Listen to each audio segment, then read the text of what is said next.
Welcome to the series Reconciling Science and the Bible. This week's lesson is the third lesson in the series. Today's lesson is more about the great divide that separates many Christians in their view of the Bible. The division is not on which version of religion is approved by God over the others. It's not about which interpretation of Scripture is the right one. And it's not over which church you should align yourself with. Instead, it is all about whether scientists are accurate in their analysis of the age of the Earth being 4.5 billion years old, or whether it's only 6 to 10,000 years old, as many claim. In this lesson, we'll be talking about the theory of evolution, which caused a tremendous stir when Charles Darwin proposed it back in the 1800s, and it still causes debate, even today, particularly in the church. Here's a list of the lessons in the series. 2 weeks ago, we talked about the 7 days of creation, and we saw that the days in Genesis align perfectly with scientists' vision of that same time frame. Both say the exact same things happened in exactly the same order, and this is also true in the Big Bang Theory. What scientists say is in line with what Moses described, if you can accept that a day is longer than a literal 24-hour period. Moses led the Israelites out of Egypt in about 1400 BC. There they encountered a group of people who were worshipers, but who worshiped deities that were very different from the God of Abraham, Isaac, and Jacob that the Jews knew well. In fact, there were many gods in the Egyptians' history. The Jews clung to the idea that there is but one universal God. What might the Jews at the time of Moses know of creation from the time they spent in Egypt? During the Old Kingdom in Egypt, numerous creation myths appeared, and there were several creator gods taught in different parts of Egypt. In all the myths, the earth emerged from an infinite lifeless sea called Nu, when the sun rose for the first time. A pyramid supposedly arose out of the water at Thebes, similar to what happens with the perpetual flooding and receding of the Nile each year. There were many gods around, swimming around in the mound in the sea, and they caused the rise of the mound. The sun rose out of the mound as a heron, a falcon, a scarab beetle, or a human child, and began to encircle the earth. A few of the different gods were the gods of Hermopolis. There were 8 water gods there. Heliopolis, Atum, or Ra, was the main god. And in Thebes, Amun. And in Memphis, Ptah. Moses described a single, unseen God, the creator of all things, even Egypt. Many years after Moses, the Jews then in Palestine will be deported to the warlike nation of Babylon. Babylon has its own creation myth, and it involves multiple gods. Babylon was a flat plate of land that floated on fresh water in the midst of a great saltwater ocean. There were 2 gods, Apsu, the god of fresh water, and Tiamat, the god of salt waters. There also were several other brother gods in the water. Apsu and Tiamat fought over the noise that was made by those brothers and appealed to the greater god Ea to kill them. Instead, Ea killed Apsu and banished Tiamat, and then became the supreme god. In time, Ea bears a child, Marduk, a god greater than himself. Marduk wars with Tiamat, kills her, and forms the world from her corpse. Eventually, Marduk creates mankind to serve him, and he builds his home in Babylon where all the gods reside. Again, the Jews in captivity there told them of the one supreme God of the Jews, Yahweh. In the creation story of the Jews, the only guidance given by Moses is Genesis 1, verse 1. In the beginning, God created the heavens and the earth. The Bible does not tell us how old the earth and the planets and universe are. The account of the creation is divided into days, which could have been literal 24-hour days, or it could have been ages of time, or simply a literary device. The word yom in Hebrew is used 2,247 times in the Bible. 1,800 of those times, yom represents a 24-hour time period, and the rest refers to a much longer period of time. In Genesis, the use of evening and morning or daybreak would seem to signify that the day was a normal 24-hour day. These two words consistently in the Bible mean evening and daybreak. Now, there are two competing theories that are offered today in Christianity to describe the when of creation. The first assumes that the earth is very old. In fact, the universe is about 19 billion years old, and the earth is still very old at 4.6 billion years. This line of reasoning assumes God used evolution to create all life forms that exist today, and evolution needs a long time to work to get us to where we are. In fact, this group believes the Earth to be something on the order of 4.5 billion years old, and the universe is even older, about 14 billion years. The second group, the creationism group, assumes the Earth is very young. In fact, it is less than 10,000 years old. It does not require an extremely long dating because there's no long and drawn out old evolution in this theory. All creatures are created, fully formed, and able to procreate immediately. In addition, you often hear from this group that there was no death in the animals or plants until Adam sinned, and their punishment was universal death. Prior to sin, everything lived, and there was no death. After sin, the punishment was death for everything. Now, this argument counters the idea that evolution was ever at work. Nothing died before Adam's sin. You may not know this, but Arkansas played a pivotal role in the establishment of this law. In 1968, a Supreme Court case found that the teaching of creationism in any form in public school violates the Establishment Clause and could not be taught in public schools.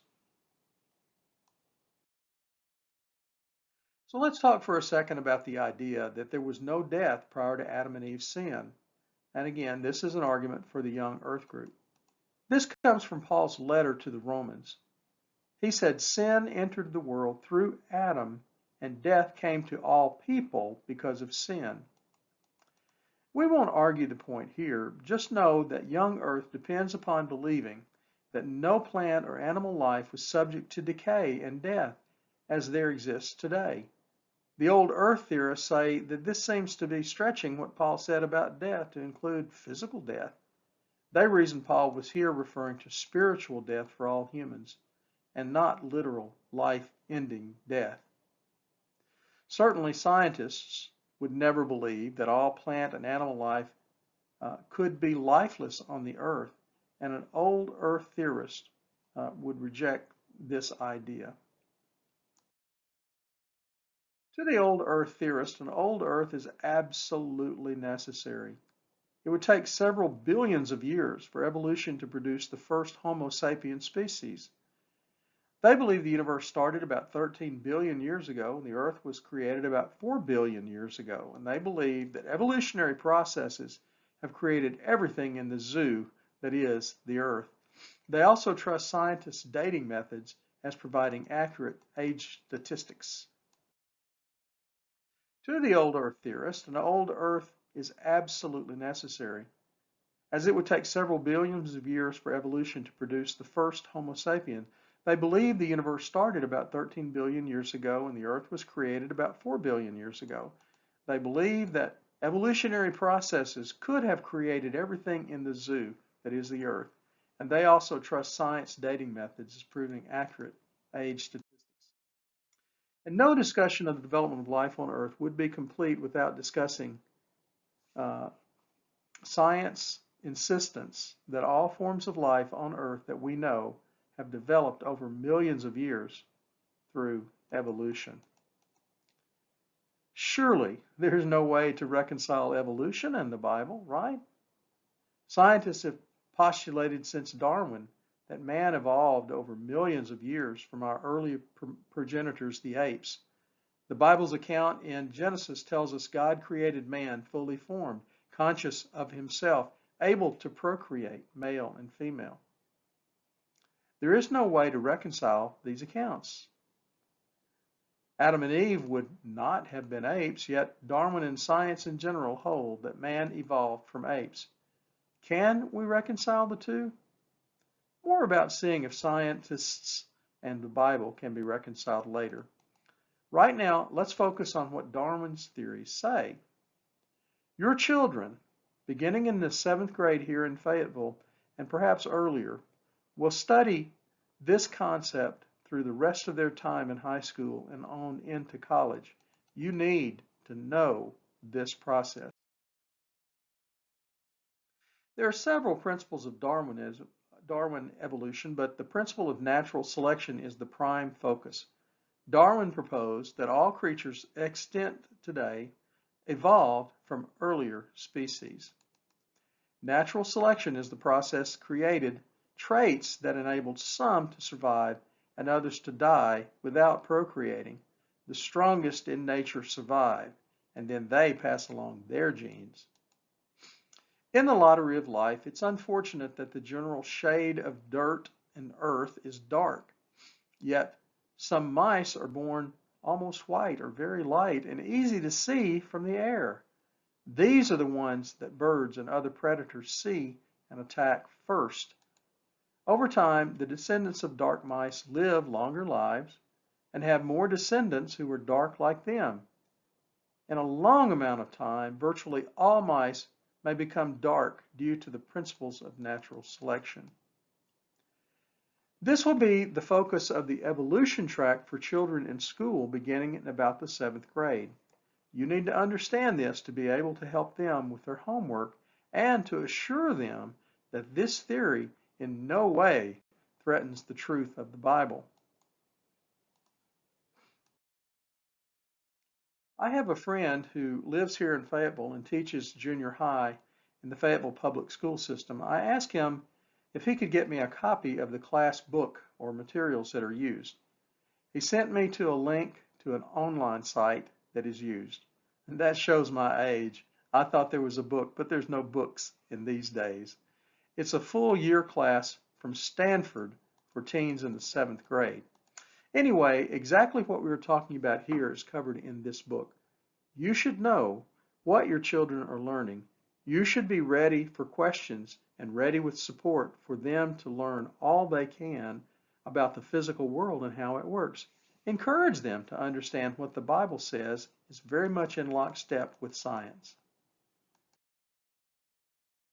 The first thing they're going to learn is the true meaning of common descent. Now, this is the idea that all creatures descended from the same earlier relative. We think of our family tree, including your parents and their parents and your brothers and sisters and so on, who is related directly to who in your family. But this is not scientists' understanding of common ancestry. That's a bit different. The first image shown here on the left is not your family tree. Instead, your family tree is a grouping of individuals in your extended family with common ancestors. It is you and how you share the same physical attributes of your parents and how your siblings share those traits. Not only that, but there's a broader group of cousins directly related to you because of the common grandparents that contributed to theirs and your DNA. And the same is true of you and your second cousins who share attributes inherited from a common set of grandparents.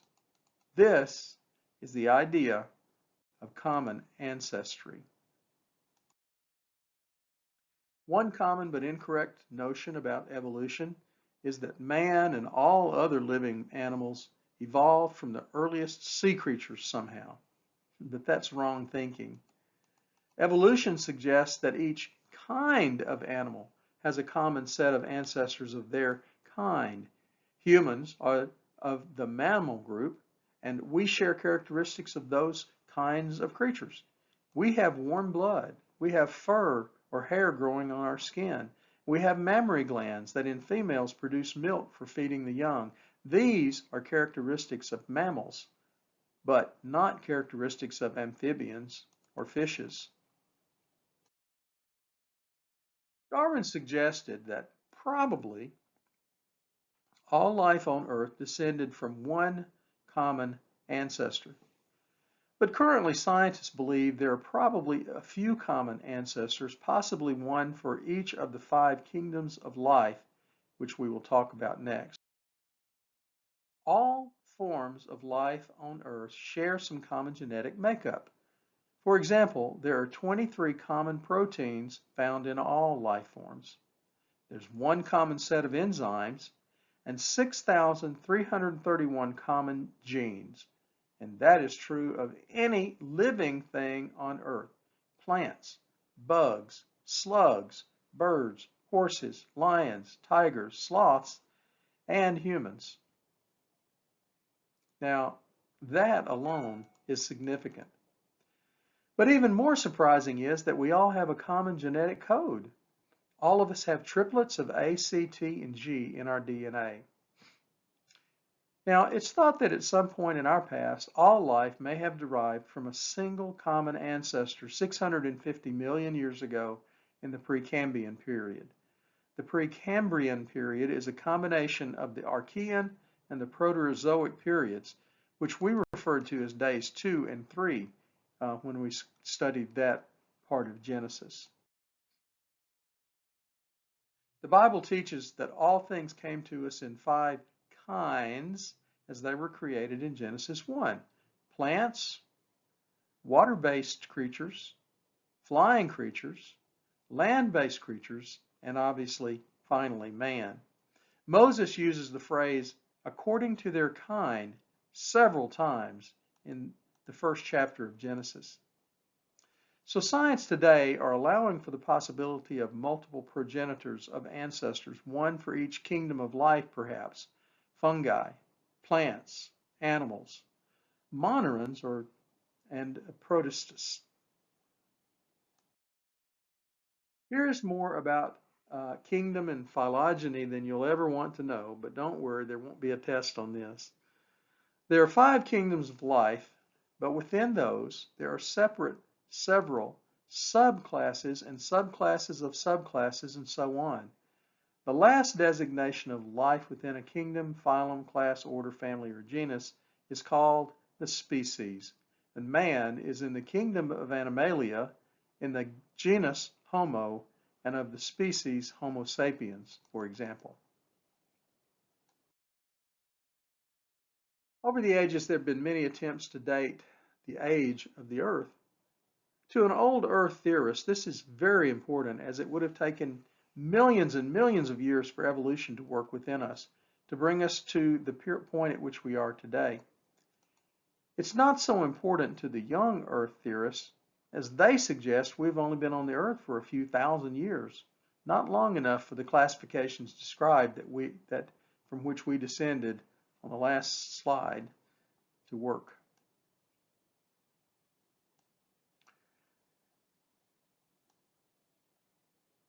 Other more scientific measures came along in the 1800s, including the idea that the sun would be much larger and much hotter in life, so it would have taken 2 million years for it to burn down to the size it is today. Lord Kelvin suggested that the Earth would have cooled down to current temperatures after about 86 million years. And James Jolley said the salt level in the oceans would have taken 89 million years to reach their current level of salinity. Then there was an explosion of attempts to measure things based on radioactive decay rates that began in the early 1900s. The science became more accurate in the 1500s, and today radiometric dating of Earth and moon rocks tell us the age of the Earth to be about 14 billion years. The universe is about 14 billion, and the Earth is about 4.5 billion years. Two common forms of radioactivity are used today to measure the age of fossils, including fossils of living creatures, or man, for example. In humans, carbon comes in two forms. There are two isotopes of carbon, carbon-12 and carbon-14. When you're alive, you're replenishing your carbon-12 by eating food and getting sunshine every day. When you die, your level of C12 remains constant and it never decays.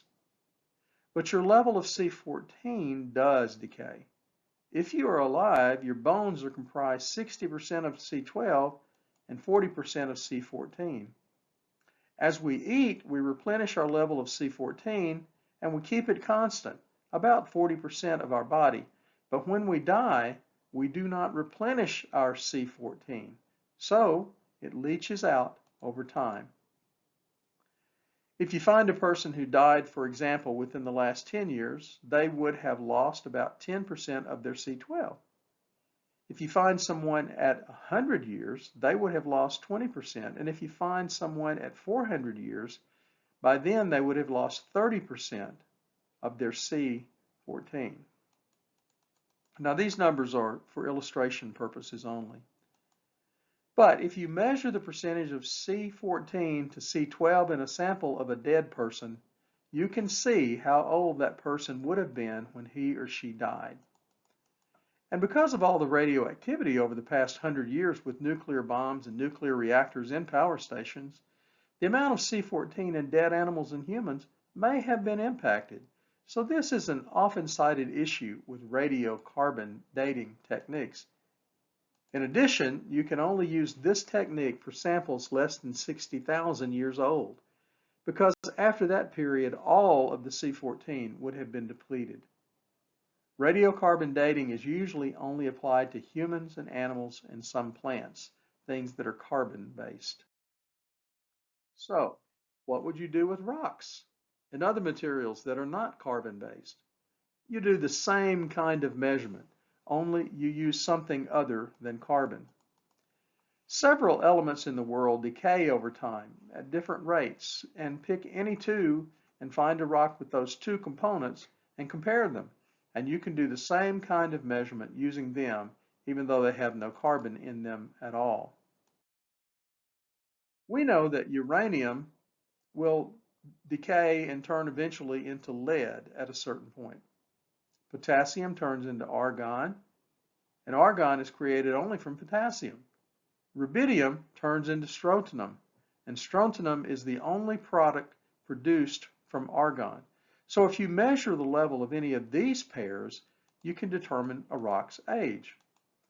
Rocks with any amount of argon will usually have some amount of potassium, so the ratio of the two give you a fairly precise dating of the rocks. Now, this type of measurement can measure rocks back millions of years versus the 60,000 year limit using carbon-12 and carbon-14 dating.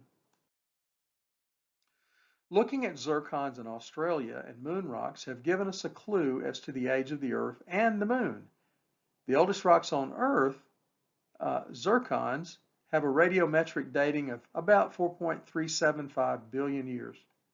Moon rocks taken from the moon on the Apollo 16 space mission have been dated to about 4.6 billion years.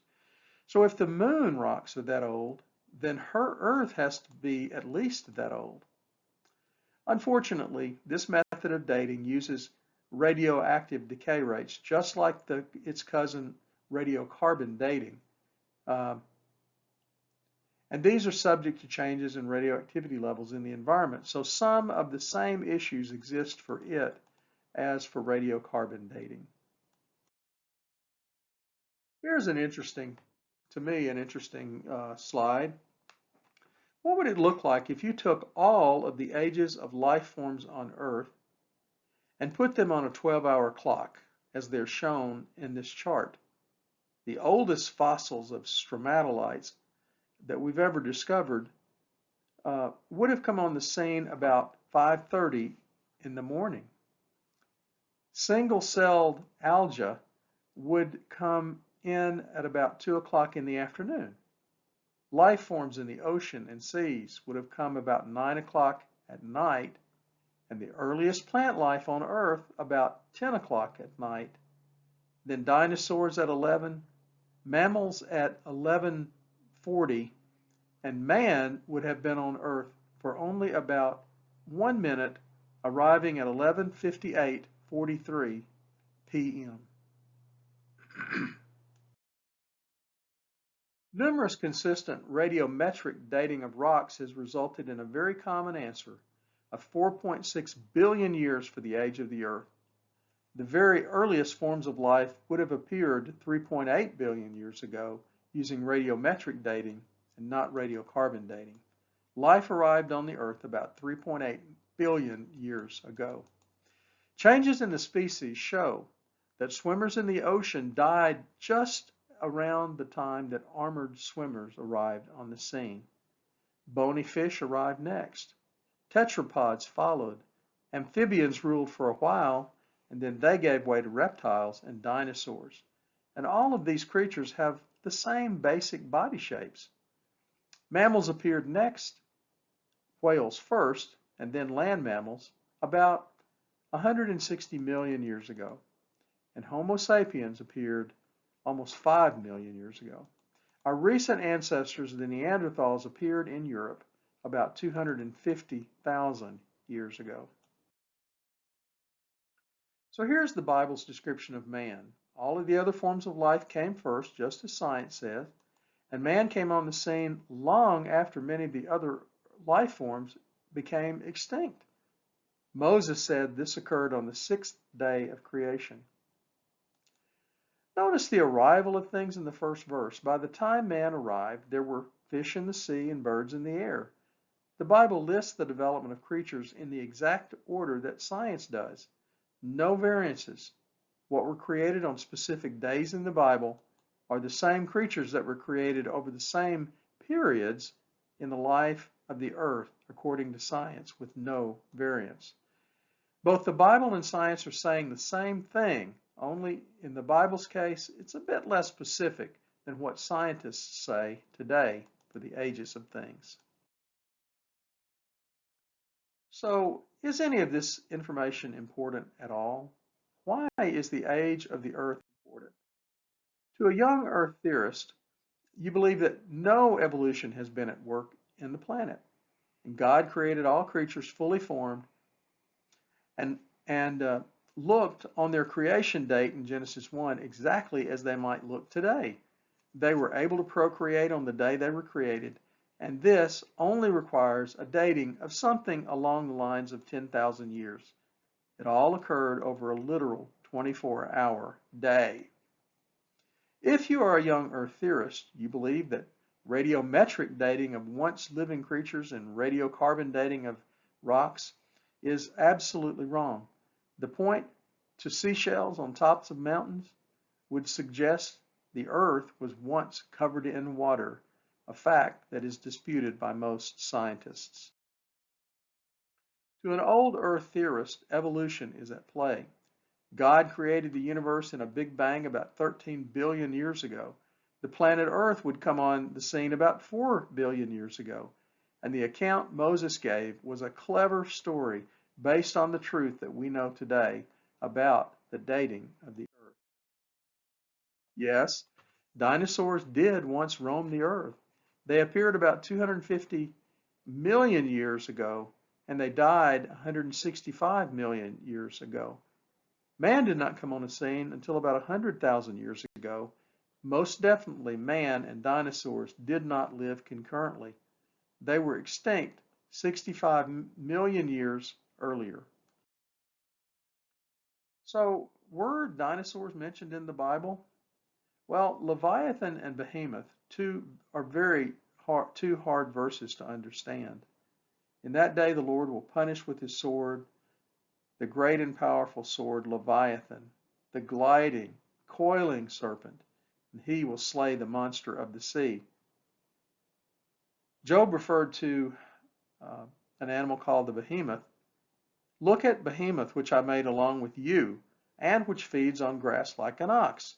What strength it has in its loins, what power in the muscles of its belly. Its tail sways like a cedar. The sinews of its thighs are close knit.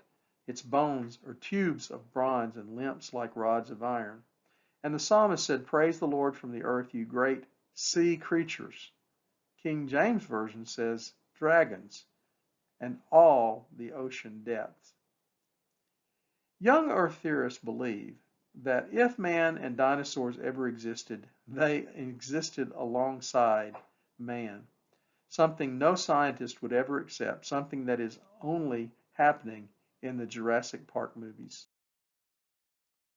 Now, one possible way to reconcile science and the Bible is that the old Earth theory says that God used undirected evolution in its process of creating man.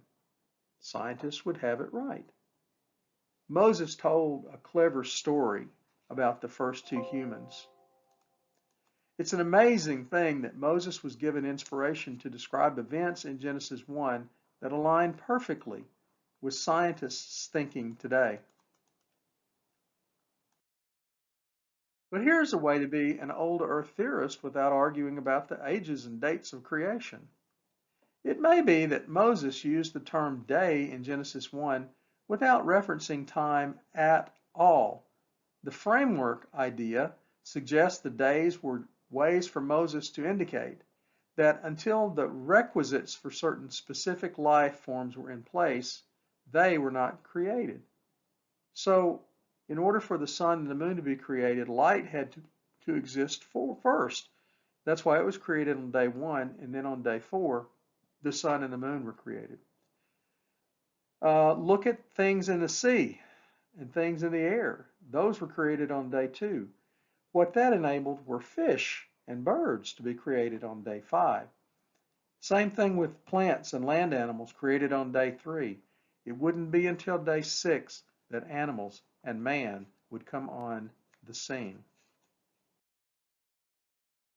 If your goal is to reconcile science and the Bible, you'll probably take some form of the old Earth approach, or perhaps the framework theories.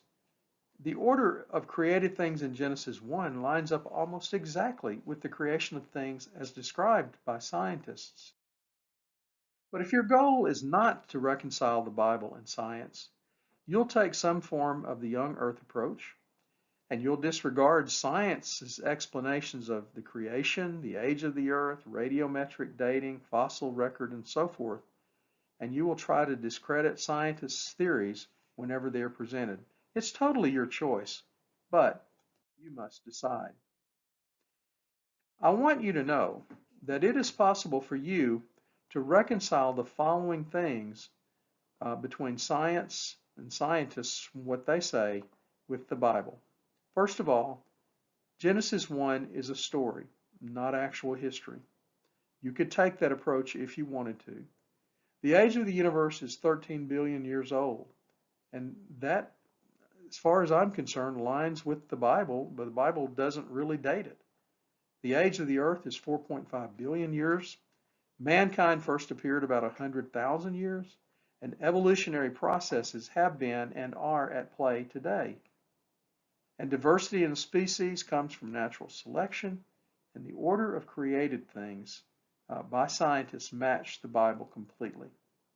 Even the Big Bang, inflation, is in the beginning God created, and God used undirected evolution to create Adam and Eve. If you're a young Earth theorist, here are some very important sites for you that offer good evidence for supporting your particular belief, and there are many of them. If you're an old Earth theorist, there are many sites as well. Some of them I am very familiar with, like BioLogos, for instance. I read quite a bit of stuff out there on it, but there are others that are available to you as well.